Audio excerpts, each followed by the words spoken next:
우리 친구들 한 주간 잘 보냈나요? 우리 한 주간 삶을 살아가면서 하나님 앞에 예배하는 예배하는 모습으로 그렇게 삶을 살아갔나요? 오늘 우리 지난주 예배에 대해서 말씀 나누었어요. 혹시 기억나죠? 하나님께서 기뻐하시는 예배에 대해서 우리가 말씀을 나눴는데 오늘은 말씀에 대해서 여러분과 말씀을 나누어 볼까 해요. 뭐 약간 라임이 있는 것 같은데 말씀에 대해서 말씀을 나누려고 하는데 오늘 말씀은 사도행전 17장 11절 말씀입니다. 사도행전 17장 11절 말씀을 우리 다 같이 한번 찾아보도록 하겠습니다. 목사님 성경책은 신약성경 218쪽에 있습니다. 사도행전 17장 11절 말씀입니다. 우리 다 찾았나요? 우리 다 찾았으면 우리 한 목소리로 하나님의 말씀을 보도록 할게요. 시작. 베레아에 있는 사람들은 데살로니가에 있는 사람들보다 더 너그러워서 간절한 마음으로 말씀을 받고 이것이 그러한가 하여 날마다 성경을 상고함으로. 아멘. 우리 코로나 때문에 요즘에는 우리 여행을 할 수 없지만 우리가 삶 가운데 여행 굉장히 중요한 것 중에 하나인 것 같아요. 다시 한번 재충전의 시간을 가질 수도 있고 쉼을 통해서 우리가 더욱더 다른 것들을 생각하고 또 고민했던 것들을 털어놓는 그런 시간들이 되는 것 같아요. 그래서 코로나 때문에 요즘은 여행을 할 수 없지만 우리가 여행 가운데 가장 필요한 것이 있다면 어떤 것들이 있을까요? 여행을 할 때 가장 필요한 것. 사람마다 필요한 것들이 다를 거예요. 다르지만 필수품이 있다면 여러분 어떻게 생각하세요? 필수품. 꼭 가져가야 될 것들. 핸드폰 빠지면 안 되죠. 핸드폰으로 요즘은 거의 다 모든 일들을 할 수 있기 때문에 이 핸드폰 빠지면 안 돼요. 핸드폰으로 비행기를 예약하고 핸드폰으로 숙소를 예약하고 또 여행지 정보를 찾거나 또 결제도 핸드폰으로 요즘 하죠. 예전에는 지도도 필요했고 나침반도 있었어야 됐고 또 뭐 현지 가이드를 섭외하거나 아니면 여행 정보 책자를 가지고 그렇게 여행을 했어요. 지금 생각해 보면 불편한 여행을 할 수밖에 없었지만 그래도 여행이라는 것 때문에 행복했을 것 같아요. 여러분도 그렇죠? 이 코로나가 빨리 안정되어서 우리 친구들도 여행을 마음껏 할 수 있는 그런 날이 다시 오기를 간절히 소망합니다. 우리가 성경 말씀을 오늘 우리가 보면 이 성경 말씀을 보는 것 또한 우리가 성경을 여행한다라고 이야기를 해요. 성경을 보면 이스라엘 역사를 통해서 다양한 이야기들을 접할 수 있어요. 물론 이스라엘 역사책이기도 하지만 당시의 주변 나라의 이야기들도 기록되어 있기 때문에 굉장히 다양한 이야기들을 접할 수 있어요. 사도행전 8장 말씀을 보면 우리가 17장 말씀을 읽었지만 8장 말씀을 보면 빌립이라는 사람이 나와요. 이 빌립이라는 사람이 어느 날 이 빌립에게 주의 사자가 빌립을 찾아와서 너는 예루살렘에서 가사로 내려가는 길을 가라라고 명령하셨어요. 거기는 광야였어요. 광야. 어떤 곳이죠? 아무것도 없는 흙밖에 없는 사막과 같은 그런 광야였어요. 하지만 이 빌립은 이 주님의 사자가 이 자신에게 이야기를 했기 때문에 그 말씀에 의지해서 이 가사로 내려가게 됩니다. 그래서 가사로 내려가다 보니까 이 에디오피아 여왕의 국고를 맡고 있던 네시가 예루살렘으로 이제 예배하러 예루살렘에 올라갔다가 이제 다시 에디오피아로 돌아가는 길이었던 것 같아요. 그것을 발견하고 그들과 만나게 됩니다. 그들은 에디오피아로 돌아가기 위해서 수레를 타고 내려가고 있었는데 그 내려가는 것을 보면서 달려가서 이 빌립이라는 사람이 이 내시들을 만나 보니까 이사야 선지자 글을 보고 있었어요. 빌립은 그들에게 지금 읽고 있는 그 말씀이 이해가 되느냐라고 질문을 했어요. 그들은 글은 읽을 수 있었어요. 하지만 자신들에게 이 글에 대해서 알려주는 사람이 없었기에 깨닫지 못한다라고 대답을 했어요. 그리고 그들이 이제 청해서 수레에 올라갔어요.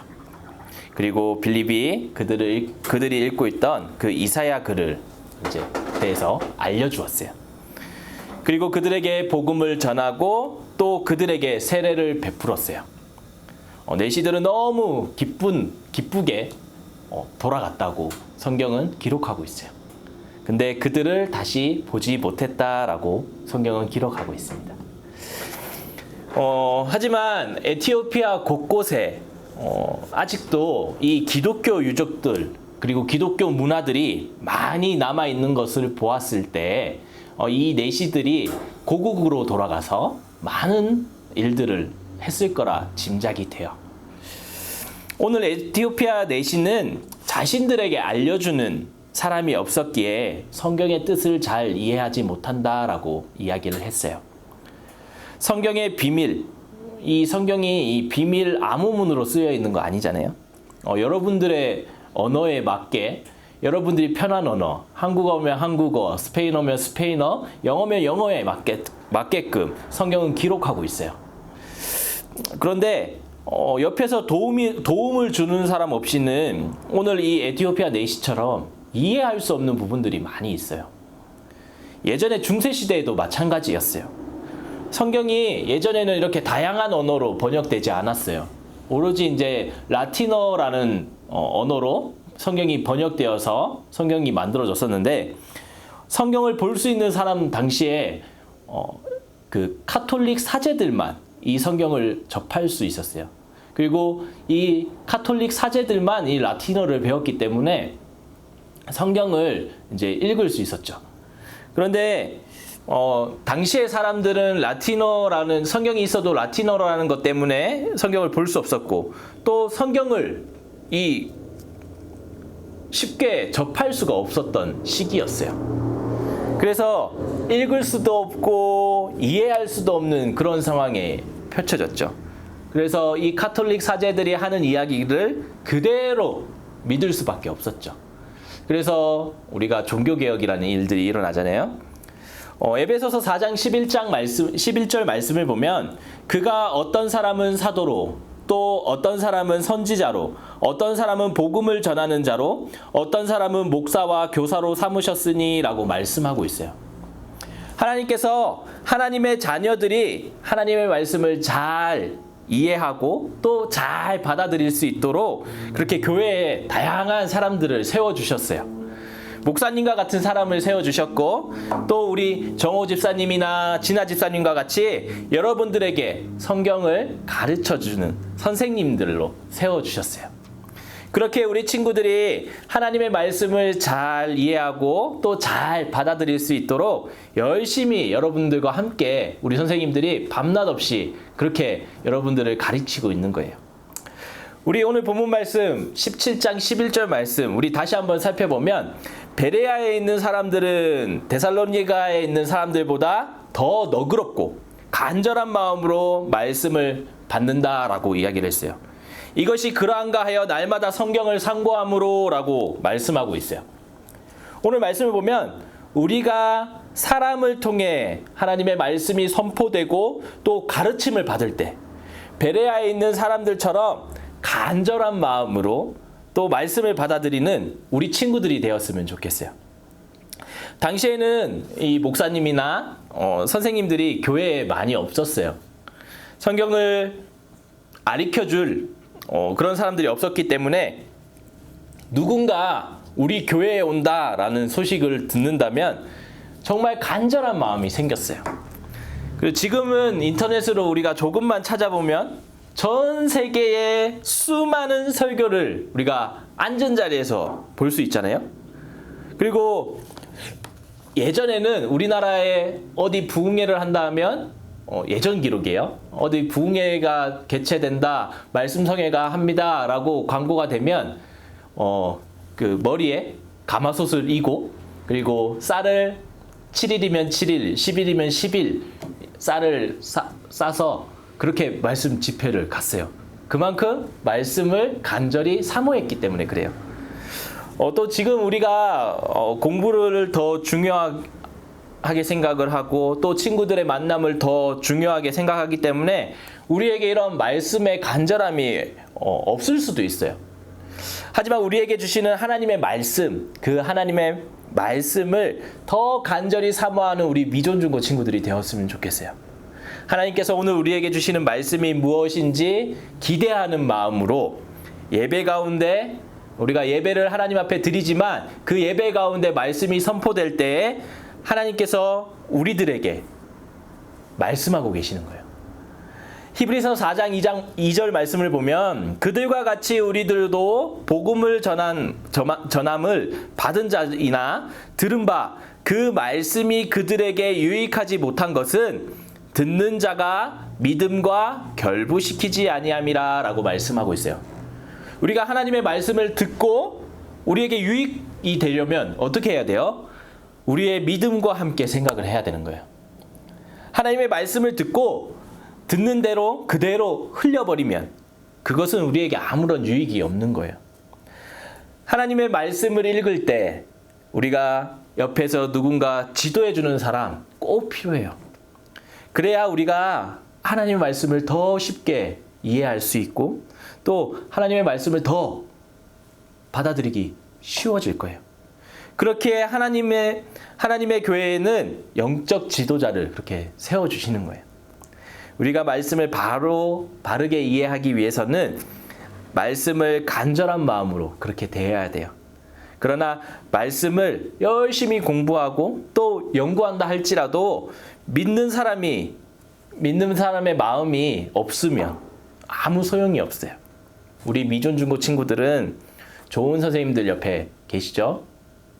요즘에는 이제 보조 선생님들 두 분이 이제 또 수고해 주시는데 좋은 선생님들이 옆에 계세요.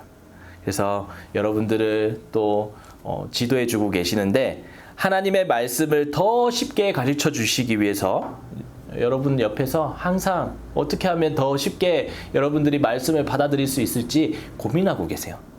이런 사실을 우리가 깨닫고 또 매일매일 우리에게 주시는 하나님의 말씀을 더 간절히 사모하는 우리 친구들이 되었으면 좋겠어요. 이 시간 우리 기도하도록 하겠습니다. 사랑의 하나님 감사합니다. 우리를 사랑하여 주시고 또 하나님의 자녀 삼아 주심을 감사합니다. 우리가 날마다 하나님 앞에 또 우리의 삶을 하나님 앞에 예배드리게 하여 주시고 또 우리의 삶이 하나님 앞에 귀한 예배가 될 수 있도록 인도하여 주셔서 온전히 하나님 앞에 기쁨이 되는 우리 친구들 되게 하여 주시옵소서. 또한 하나님께서 우리에게 주시는 그 말씀을 우리가 더 쉽고 깊이 깨닫게 하기 위해서 우리 주변에 선생님들을 세워주셨다는 사실을 다시 한번 기억하게 하여 주시고 더욱 겸손한 마음으로 하나님의 말씀을 잘 듣고 마음에 새기는 하나님의 자녀가 될 수 있도록 인도하여 주시옵소서. 한 주간 삶을 살아가는 가운데 우리 친구들과 함께하여 주시고 더욱더 우리 친구들 삶 가운데 하나님을 예배하며 우리의 입술로 하나님을 찬양하며 또 우리의 하나님의 말씀을 날마다 묵상하며 나아가는 우리 친구들 될 수 있도록 인도하여 주시옵소서. 함께하여 주실 줄 믿으며 예수님의 이름으로 기도드립니다. 아멘.